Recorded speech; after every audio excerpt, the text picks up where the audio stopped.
the medallion, and my concern is, ever since the dairy was built up here and enlarged throughout the years, the smell has been outrageous, more and more. We've talked about, gone to meetings and stuff, and they say they will take care of it, but they never do. Then they say, we have concerns to call them directly. I have called them directly before and never got an answer. So to me, they kind of lied to me on that, say that they would answer my concerns. And not only that too, I had concerns because I experienced a lot of slugs that I've never had before. Never, since I lived in Ocala. Slugs. I called the Department of Agriculture to come and test on those slugs. So they took a few, but I haven't heard from them yet, because the slugs go up onto my walls and make all these little black doo-doo dots. So that's another concern, slugs. I want them to shut down, go elsewhere. I don't need this. And I have to smell the dairy, having dinner, smelling that dairy is very upsetting. Sitting down watching TV, especially the evenings. The daytime is not too bad. But the evenings, watching TV, you get that mountain wind coming down from the dairy, and it's awful to take. And that's why I said about the Kauai people, don't let the dairy get there, because it'll do the same to you. Well, there's three main gulches that surround the dairy itself, and one of those gulches run past right through Ocala, the town, which is right by where our property is at, and that's where the runoff has happened. And unfortunately, it's not something that happens every now and then. It's something that is a chronic problem now. We were advised that there was professional water testing that has been done, and the results of those tests show incredibly alarming rates of bacteria in the stream waters. And these are the stream waters that flow from the mountain down to the sea. So it affects not only our community, but it also affects the ocean.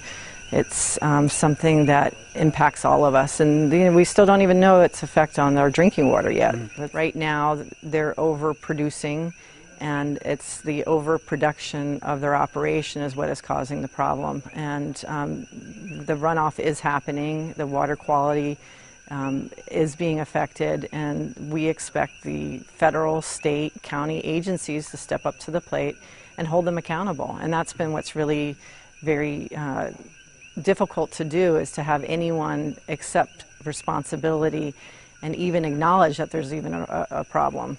I would like to see consistent water testing done in the gulches and in the streams, and if there's any results that are showing that there's high bacteria levels, I want the dairy to be held responsible for it until those waters are clean again, until we see fresh flowing streams like we once did.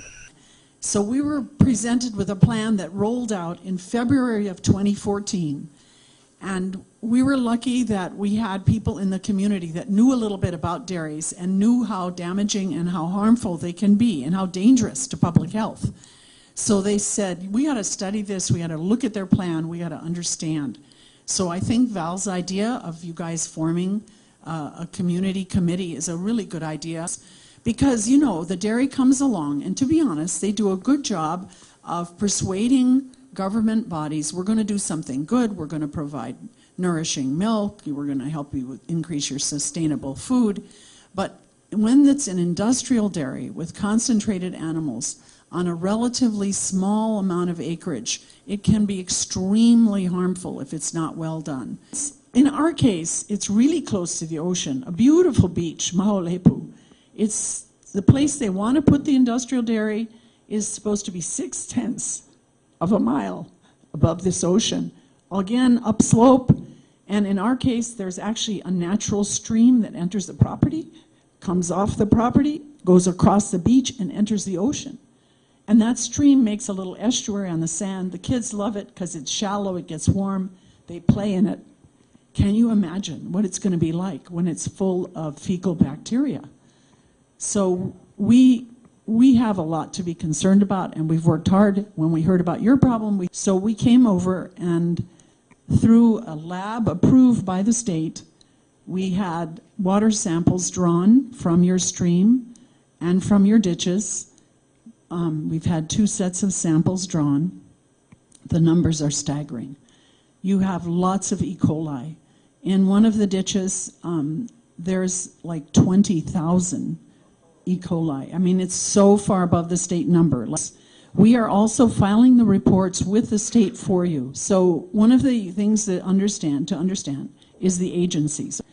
You have Department of Public Works in the county that has already taken some action with the farmer, and you can find that out. You can ask for documents from them under a Freedom of Information Act, okay, and they have to make them public to you. The agencies in the state are the Department of Agriculture and the Department of Health. When it comes to a dairy, because of the manure, because of the bacteria, because of the nitrates, the phosphorus, all the ammonia, the things that come with that waste product, there's Clean Water Branch, there's Clean Air Branch, there's Safe Drinking Water, and there's wastewater. Those are all divisions of the Department of Health, and you, my friends, can complain to all of them, and you should.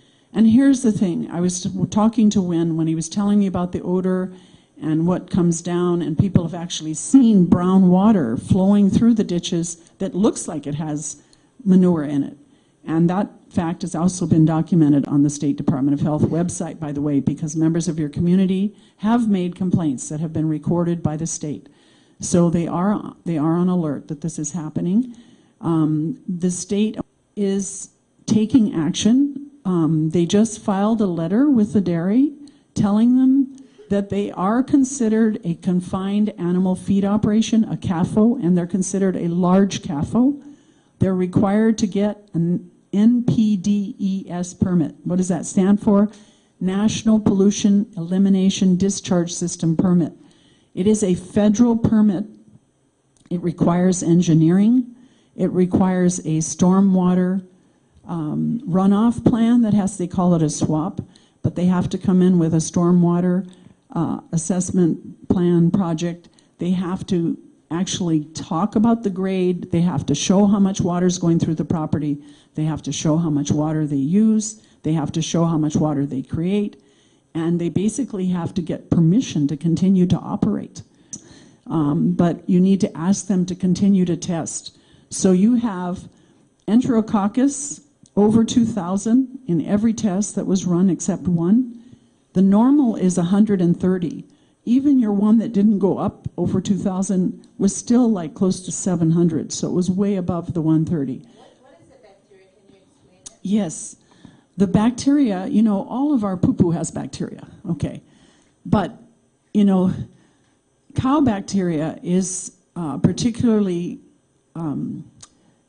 dangerous for people if it gets in their drinking water or it gets into cuts on their skin, you know. Like she said, if kids, when we were kids, we used to collect bottles in the ditches and clean them up, you know, and turn them in for 5 cents.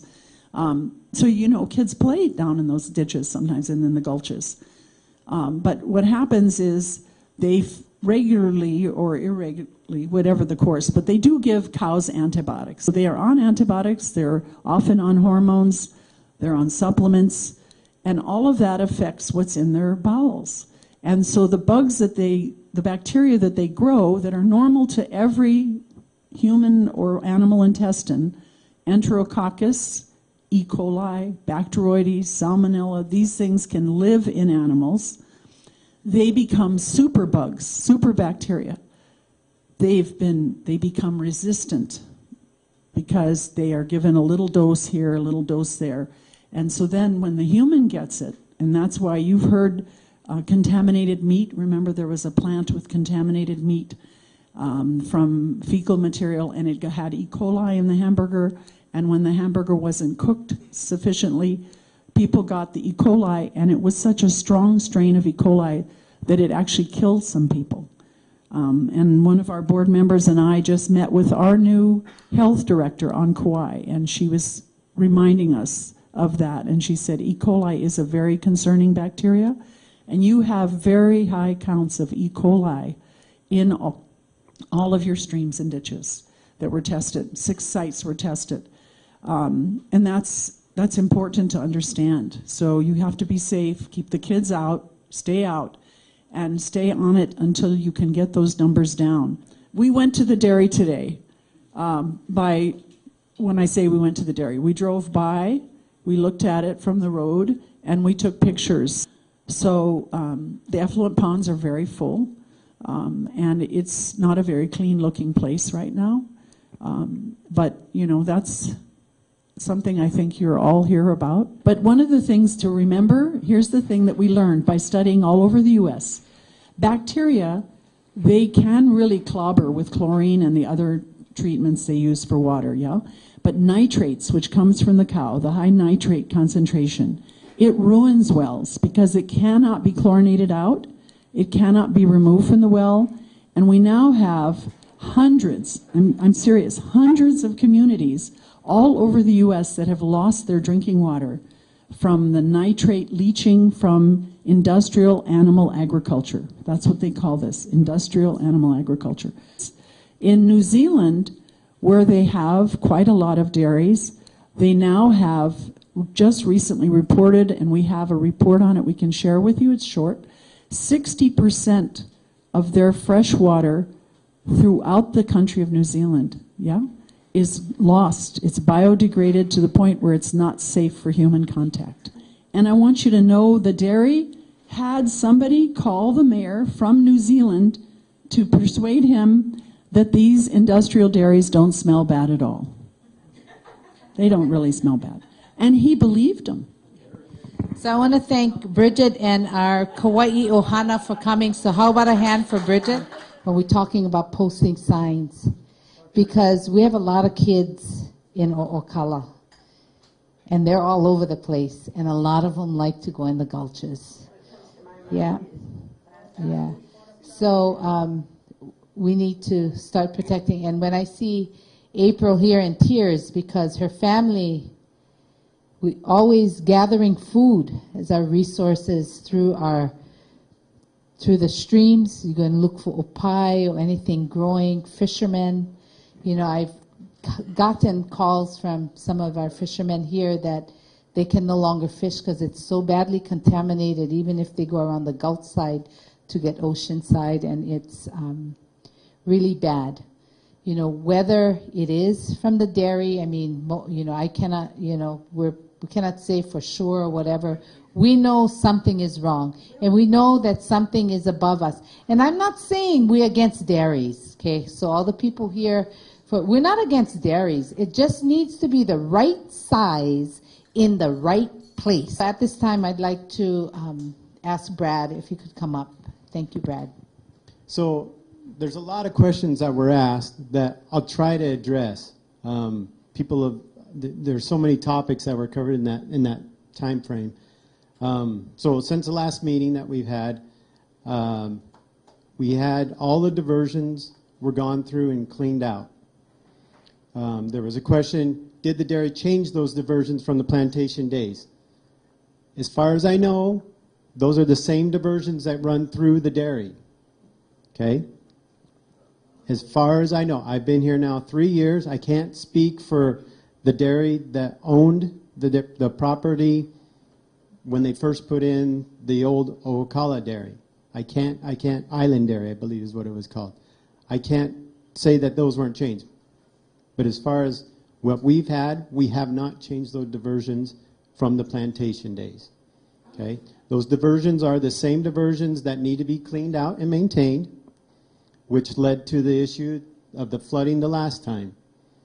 The water that came through breached those diversions and went like a cascade down the hill, obviously going through each one.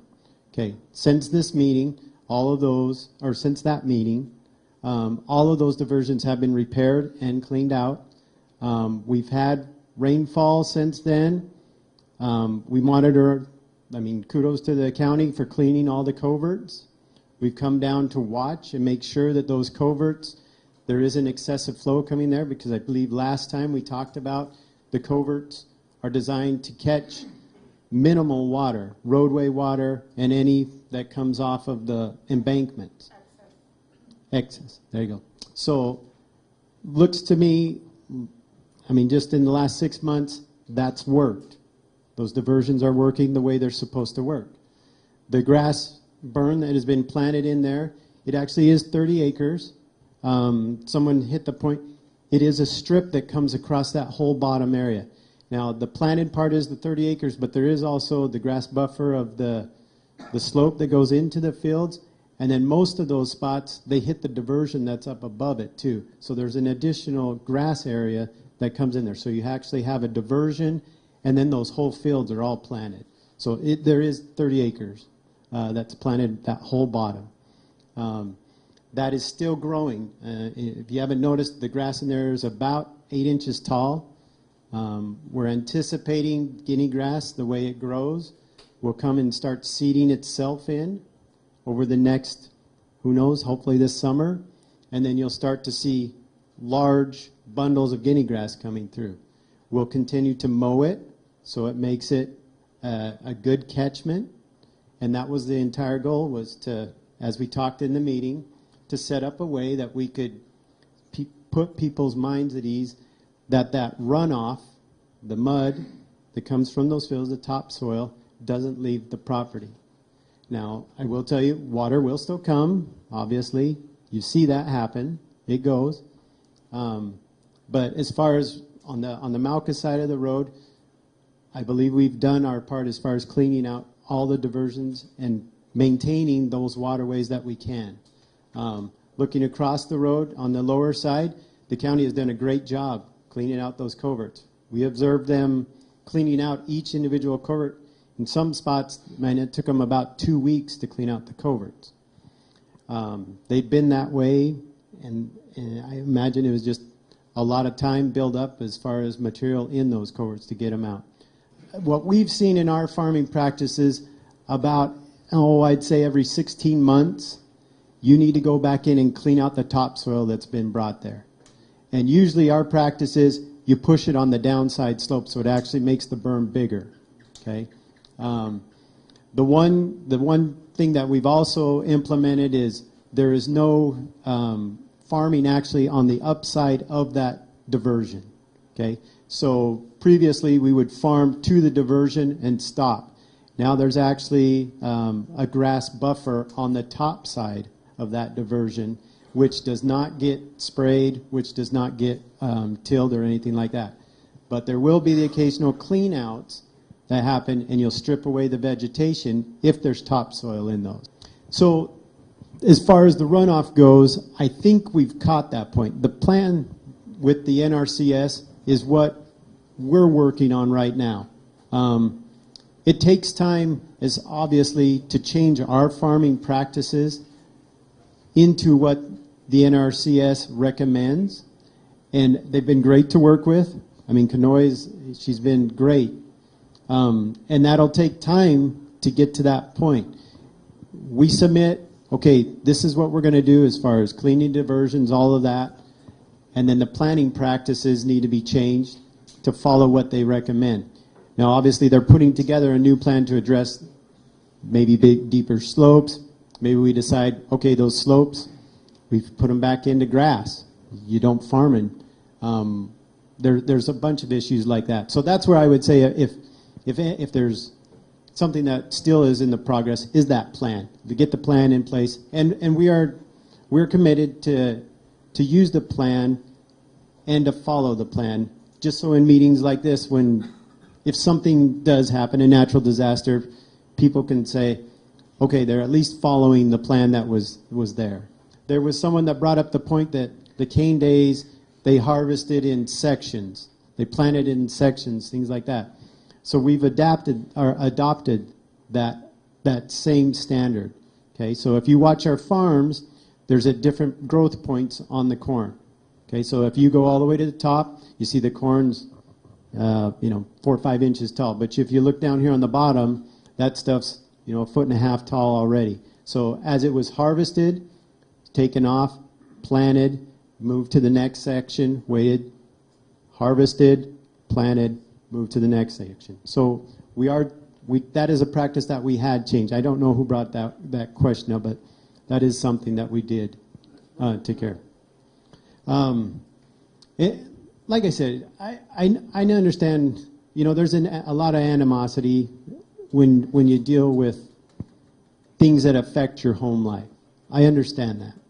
Okay? And I'm not a person I'm not a robot. I have a family of my own.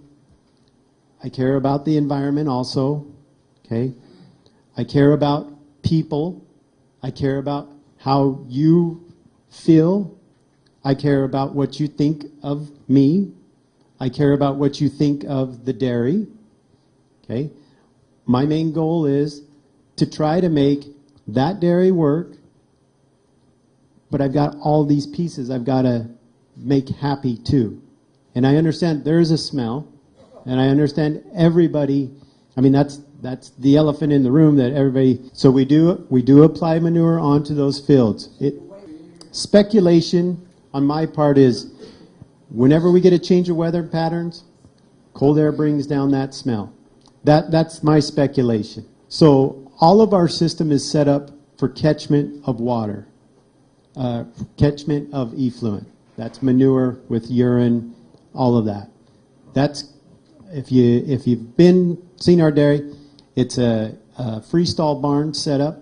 So all of our animals, well, I shouldn't say all of them, the milking animals are in those free stalls. Those free stalls are designed to catch all of their manure. So what those barns are set up, they're set up with a scraper. That scraper comes through and it actually scrapes the manure to a collection point in the middle of the barn where it gets brought down to a collection pit. So actually, if you see where our animals are housed, it's fairly clean. That collection pit is where we pull out the solids with the composter. Similar,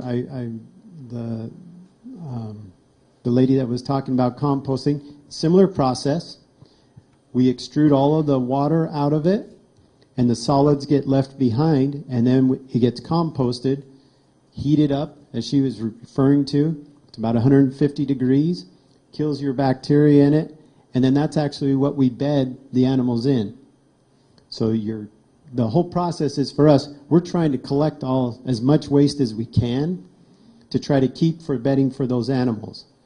So after that step, the water comes off, and we do have catchment or containment ponds that are on site.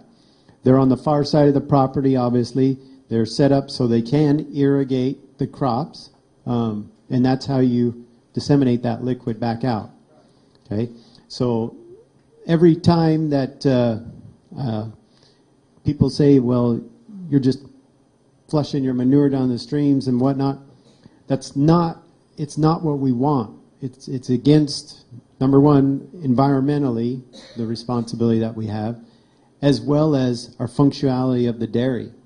We need to collect as much of that manure as we can to pull out those solids and then turn them back into the bedding for the animal. In this photo, this is your catchment pond. You do have an emergency spillway there that has been put in case of a massive rain event. Okay. Because the goal is, obviously, as everybody understands, nobody wants this to come down this way. Correct? Highway would be way down here. And this is the part, when every inspector comes, they come and check these parts. Because obviously that would be the spot, if there was any of our effluent getting off property, those would be the spots that they would go to. But you did have overflow on those ponds, correct, on the heavy rain? No. So the manure that's coming in the streams, you're saying is not your manure? I didn't say that. Actually, no. Okay. Does the pond leak? I would say we need that because the pond doesn't leak. That's the assumption that everybody's seeing. That pond is lined. You're correct. The other ponds, do you have other ponds as well? There is one. It's an overgrown pond that's up above. And that one is not lined. that one I can't confirm or deny. I mean, I don't know. I don't know because that one has been in service. The lagoon that is up, it's actually up above the bigger lagoon. And so if it were leaking, it would leak into the other lagoon. Just so everyone's clear, I'm not a liar. I don't think I've lied to anybody here in the past, and I don't plan on doing it in the future. So to answer your concern, I'm not going to tell you something that you want to hear. So I guess what I'm telling you, the upper lagoon that's there, so there is the two lagoons, that was designed with the first dairy that was built here back in the late 90s. That's the one I'm not sure about. I can tell you the lagoon that we've constructed, it is lined. They do not overflow. Now, could they ever? You bet. I mean, there's always things that could happen. And she said there's no guarantees. Okay? That is a hazard. But can I answer? Can I say why? Don't ever go in the gulches. Number one, because you don't know what's going to happen there. I can guarantee you the population of pigs that we have, you have populations of pigs in there. You have risk for flash floods. Now, you guys can laugh at me and do what you want. I'm just telling you, I wouldn't go in. I'm just going to tell you something. The pigs is not causing that water. We know that for a fact. The pigs are not causing that water coming down. Would your company be willing to, would you go to your company and ask them if they'd be willing to reduce the number of cows to make it more manageable, to make our community safe? Is that something that's... And I can't tell you if that's the answer or not. I really can't. I can't tell you if it's... Okay, so I knew you wouldn't have that answer, but is it possible to address it as an issue that we have down here, that they could look at it at least? Consider it. I suppose that's... So Brad, we're going to get together as a group. And he's willing to work with us, right, Brad?